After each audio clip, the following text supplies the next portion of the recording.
Ya sama, saya juga berdagang, ada yang penipu, ketahuan itu kayaknya mau niputin gitu. Ya tahu itu kayaknya mau nipu. Kenapa? Cara ngomongnya begini-begini. Jadi anak buah saya yang di situ memahami mulai pola seperti itu, memahami. Kalau Pak Ustadz dagang apa Pak Ustadz?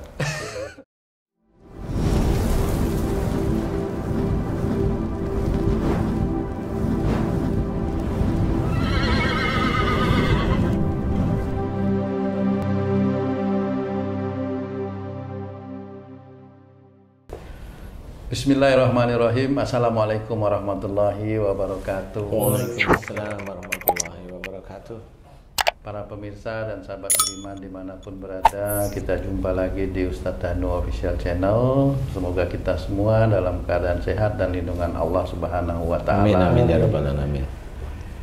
Dan bagi para pemirsa dan sahabat beriman yang kebetulan lagi diuji berupa sakit, kami doakan mudah-mudahan Allah mengampuni banyak kesalahan dan dosa-dosa yang menyebabkan sakit. Amin. Dan Allah senantiasa memberikan kesembuhan agar kita bisa melakukan ibadah dengan baik lagi kepada Allah Subhanahu wa Ta'ala. Amin amin ya rabbal alamin. Sahabat beriman, sebelum kami lanjut video ini, izinkan kami untuk menyapa dulu guru kita.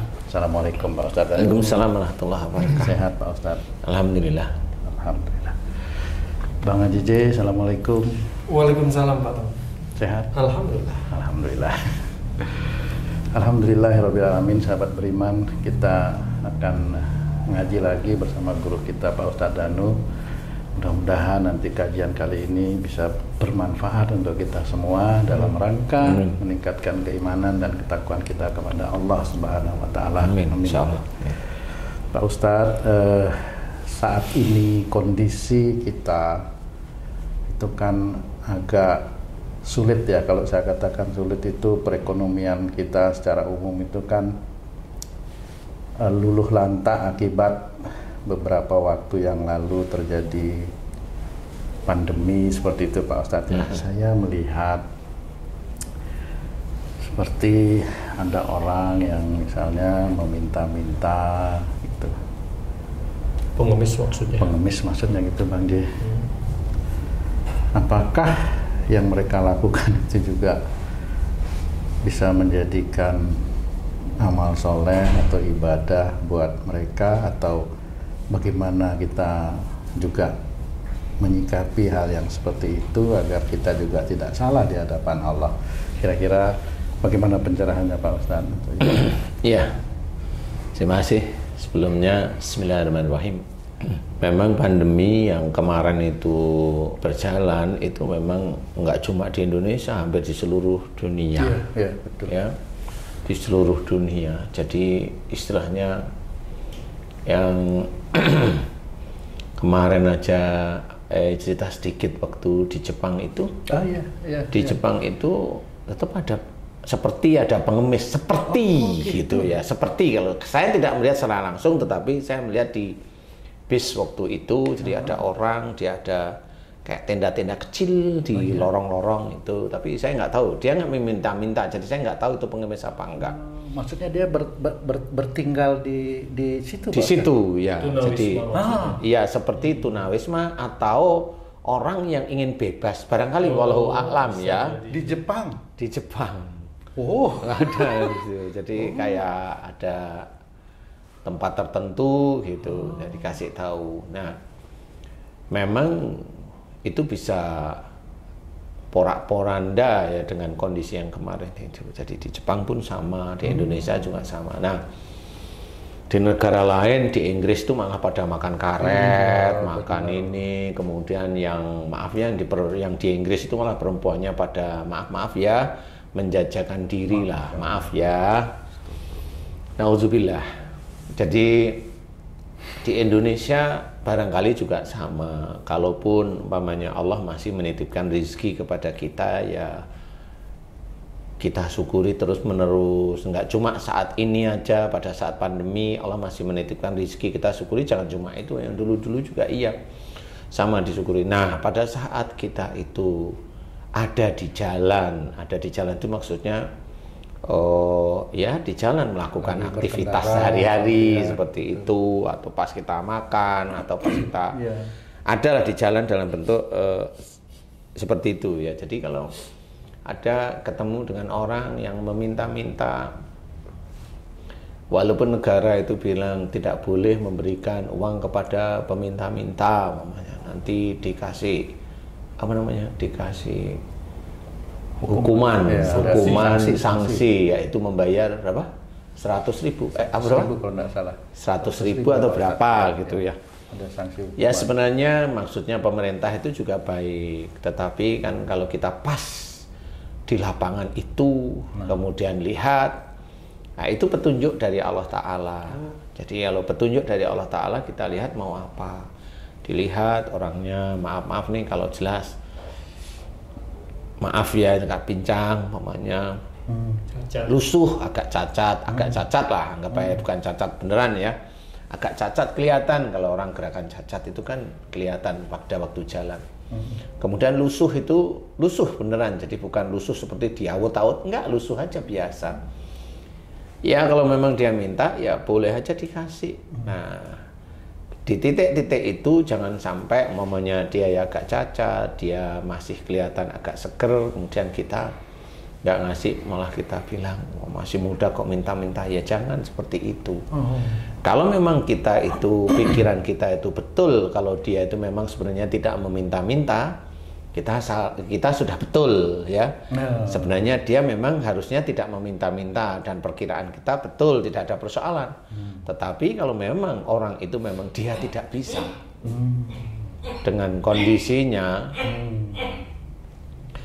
itu ya kita harus nggak perlu kita komen bahwa dengan seperti itu. Dilihat, dikasih, kira-kira dikasih berapa, monggo terserah, dan niatkan karena Allah Ta'ala.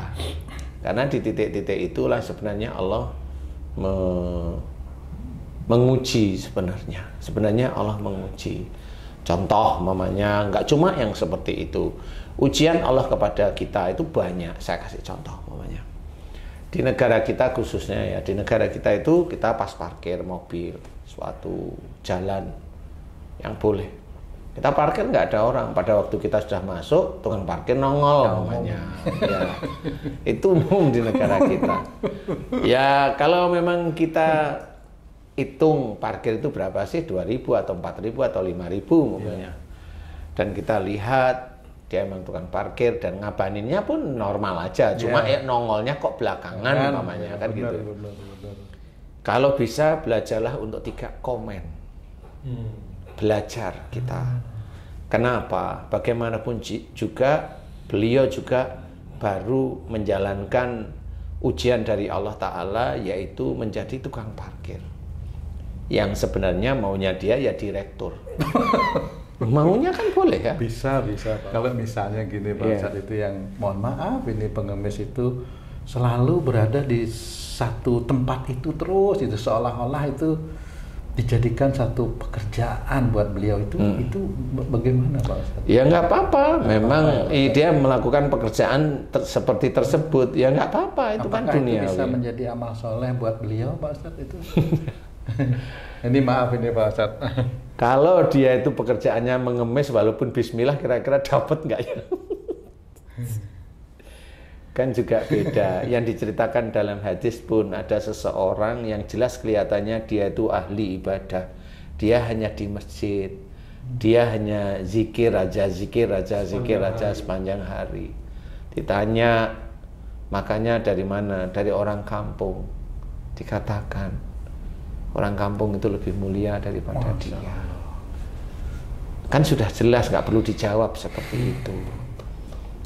Jadi yang seperti itu harus ketahui. Makanya kalau mau ngasih, kasih aja, nggak apa-apa.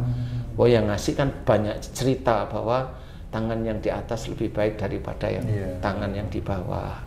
Tangan kanan memberi, kalau bisa tangan kiri tidak mengetahui. Dan itu banyak. Jadi silahkan memberi sedekah.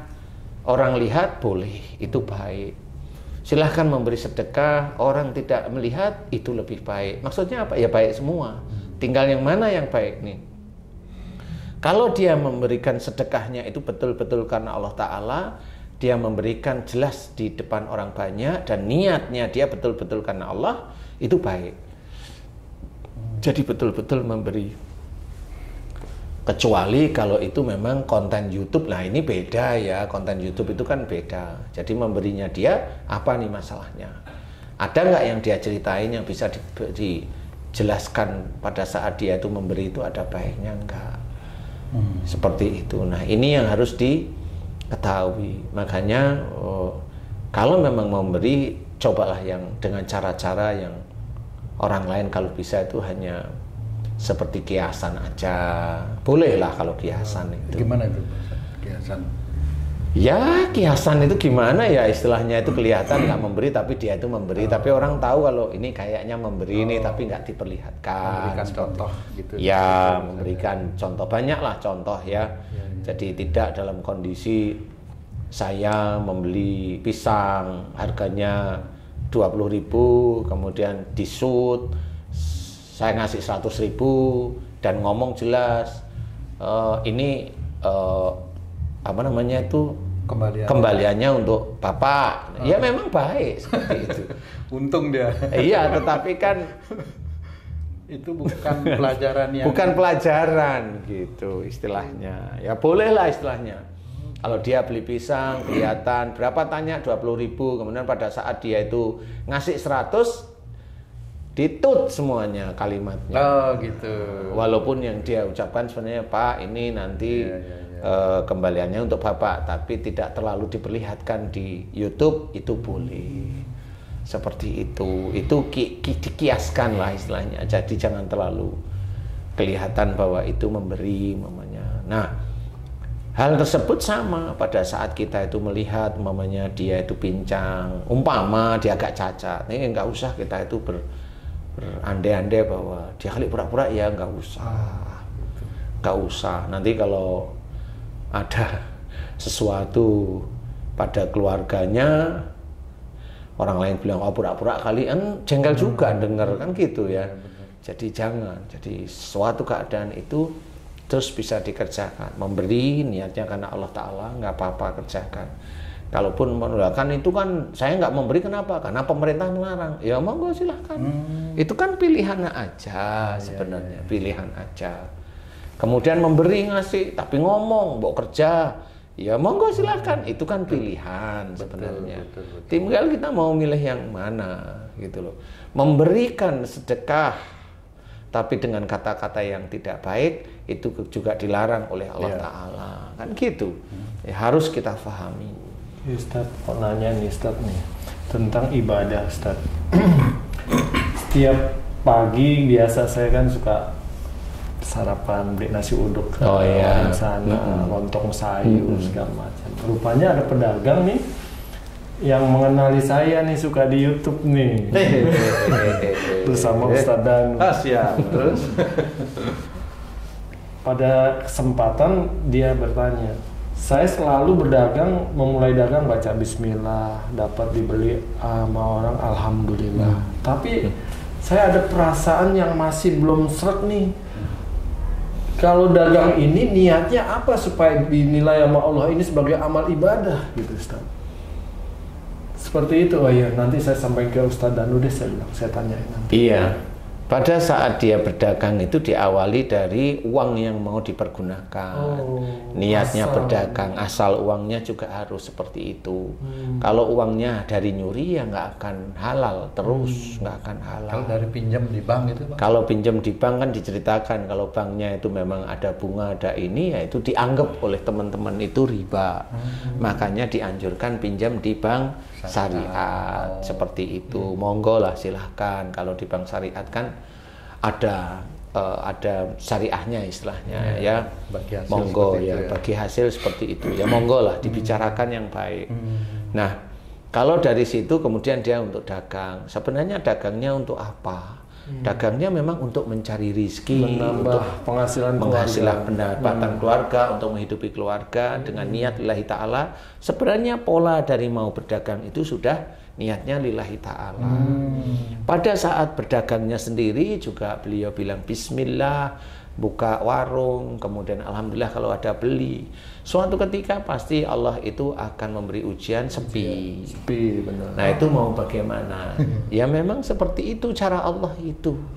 Jadi nggak cuma orang-orang yang kaya yang dirontokkan ekonominya seperti itu.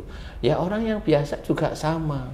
Apakah dia itu mau tetap bersyukur, mensyukuri yang sedikit ini lillahi ta'ala, atau dia protes kepada Allah Ta'ala dengan rezeki yang tadi.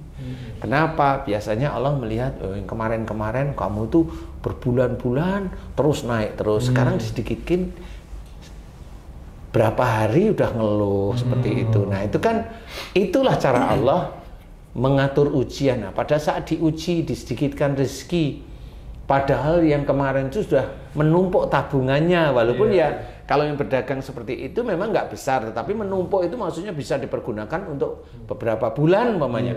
Itu kan sudah rezeki sebenarnya. Ya, itu dia masih nggerutu enggak. Seperti itu. Kalau nggerutu ya dia di titik itu tidak lulus. Tetapi kalau dia tetap bersyukur, tersenyum, oh ini ujian dari Allah Ta'ala untuk saya, boleh. Kemudian tetap memohon agar diberi rizki-rizki tambahan dari pembeli-pembeli yang datang. Seperti itu, boleh. Dan semua kerja yang diawali dari bismillah, kemudian dari bismillah ada yang beli itu omongannya kasar, ada yang beli omongannya enak, ada yang beli yang normal, sikapi semua itu baik.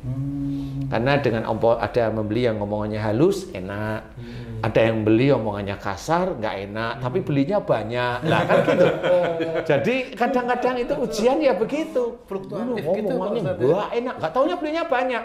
Tetap aja gerutu. Nggak, berarti dia protes sama Allah Ta'ala yang lupa. Gitu Ci. Jadi dia lupa. Makanya tetap aja biasa mau omongannya kasar, kita tetap senyum aja dagangnya, nggak apa-apa. Seperti itu. Ya sama, saya juga berdagang, ada yang penipu, ketahuan itu kayaknya mau niputin gitu. Ya tahu itu kayaknya mau nipu. Kenapa? Cara ngomongnya begini-begini. Jadi anak buah saya yang di situ memahami mulai pola seperti itu, memahami. Kalau Pak Ustadz dagang apa Pak Ustadz? Swastanya di bidang apa nih? Nah, besok aja lah. Ya, besok aja. Kalau sekarang nanti.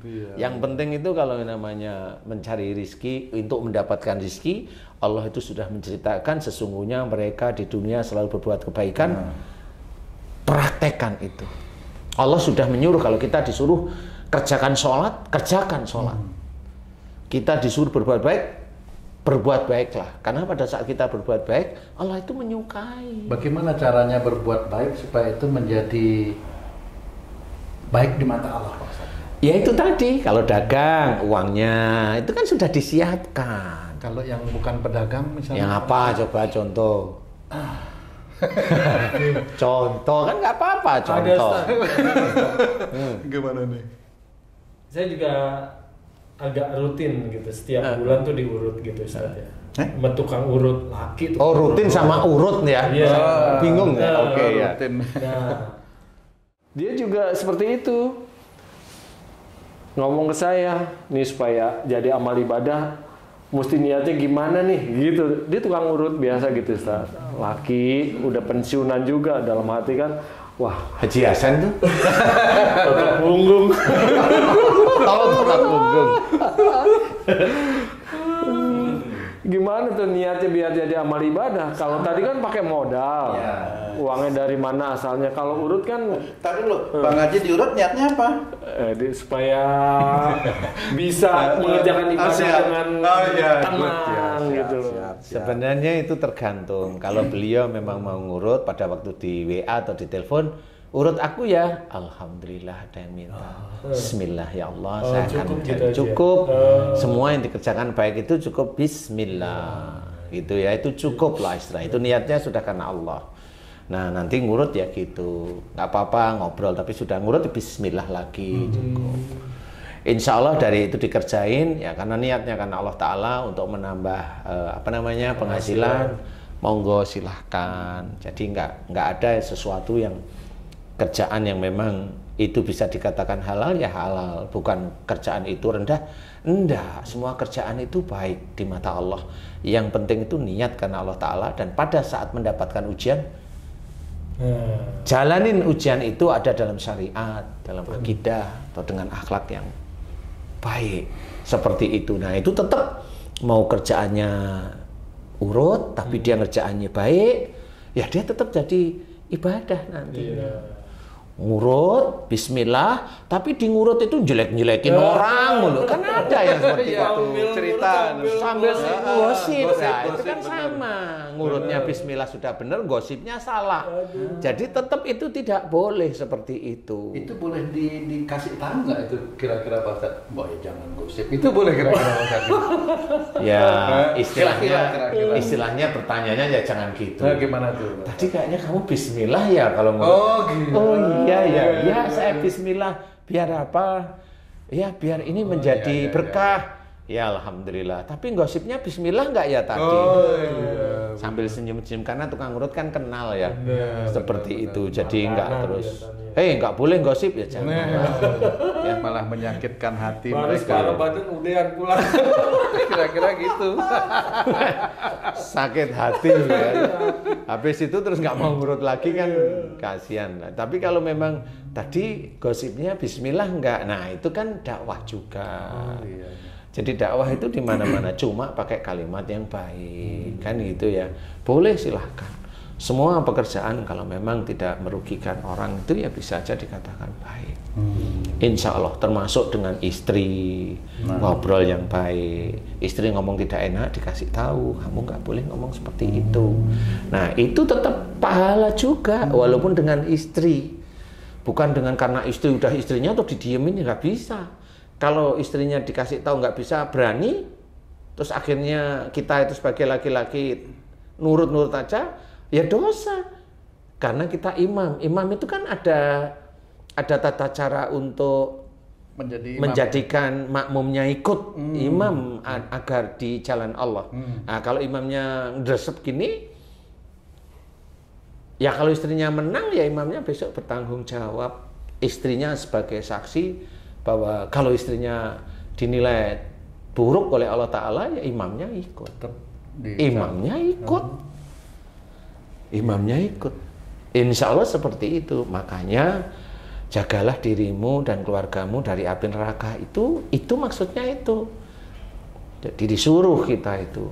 Ku anfusakum wa alikum naro. Itu nggak cuma kita memberi pelajaran. Kalau maunya istrinya itu dablek, anaknya itu nakal, dan karena memang itu kesalahan kita, kita bertanggung jawab besoknya. Cerita dablek ini maksudnya diomongin, diayelin, atau dablek ini suka belanja-belanja? Yang mana ini Pak Ustadz? Dablek itu kan diomongin. Diomongin Kalau mau denger. Kalau belanja itu kan urusannya itu dengan uangnya ada, kan beda.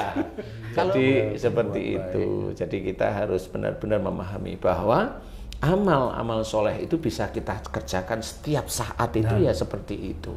Ada di jalurnya Allah. Nah disitulah yang dikatakan selalu ingat kepada Allah Ta'ala. Wadhkurullaha katsiran la'allakum tuflihun. Itu ada dalam surat Al-Jumu'ah tuh. Jadi dengan banyak mengingat Allah maka akan beruntung. Nah, mengingat Allah itu bukan hanya zikrullah aja dengan lisan. Mengingat Allah itu ada ujian diselesaikan dengan cara-cara Islami. Ada ini selesaikan dengan cara-cara Islami. Itu mengingat Allah. Ada di relnya. Bismillah ngurut. Belum ada 1 menit gunjing. Nah kita juga tadi bismillah ya, gunjingnya kalau bisa bismillah dong. Nah itu kan enak. Itu tetap mengarahkan diranya Allah. Itu ingat Allah namanya. Itu ingat kepada Allah Ta'ala. Jadi enggak cuma dengan zikrullah aja ingat Allah. Itu kan iya. Tapi ada juga orang zikir itu untuk kebal banyak. Orang zikir untuk mencari uang banyak. Orang zikir untuk ini duniawi banyak, tapi yang ingat Allah itu berarti ingat akhirat. Kita melakukan pekerjaan, kemudian ingat Allah. Nah itu baru. Nah itu kan sudah diceritakan. Fa'idha qudiyatis sholatu fantasiru fil ard. Nah belakangnya itu tadi. Ya, kalau kita sudah menjalankan sholat, suruh bertebaran di muka bumi untuk mencari rezeki Allah. Dan banyak-banyaklah ingat kepada Allah agar kamu beruntung. Nah pada saat kita melakukan pekerjaan, ingat kepada Allah itu Bukan hanya zikrullah, tetapi yang kita kerjakan itu ada di relnya Allah. Tidak bergunjing, tidak gibah, lurus, jangan ngejek orang lain, kan begitu. Kalau ada yang nggak enak hati kita, terima dengan lapang dada, seperti itu. Bismillah, alhamdulillah, itu kan mengingat Allah terus-menerus sebenarnya. Sehingga disitulah nanti kita dianggap oleh Allah Ta'ala beruntung. Beruntung itu apa? Di akhirat insya Allah masuk surga. Amin. Itu beruntung maksudnya. Kalau di dunia, nah kalau ngikutin ya rezekinya diangkat oleh Allah Ta'ala. Derajat sosialnya bisa aja diangkat oleh Allah Ta'ala seperti itu. Insya Allah, wallahu a'lam. Baik, masih ada? Bang Ji, cukup ya? Nah, sahabat beriman, terima kasih banyak Pak Ustadz penjelasannya ya. Demikian tadi penjelasan dari guru kita Pak Ustadz Danu, banyak sekali yang dijelaskan dari bagaimana kita harus menjaga lisan kita di lingkungan kita supaya tidak menjadi salah di hadapan Allah. Kemudian bagaimana juga kita harus mengatur rumah tangga kita agar itu juga bisa menjadi ibadah buat kita. Mudah-mudahan kita bisa memahami dan mengamalkan ini dalam kehidupan kita sehari-hari dan kita bisa meningkatkan keimanan dan ketakwaan kita kepada Allah Subhanahu wa Ta'ala.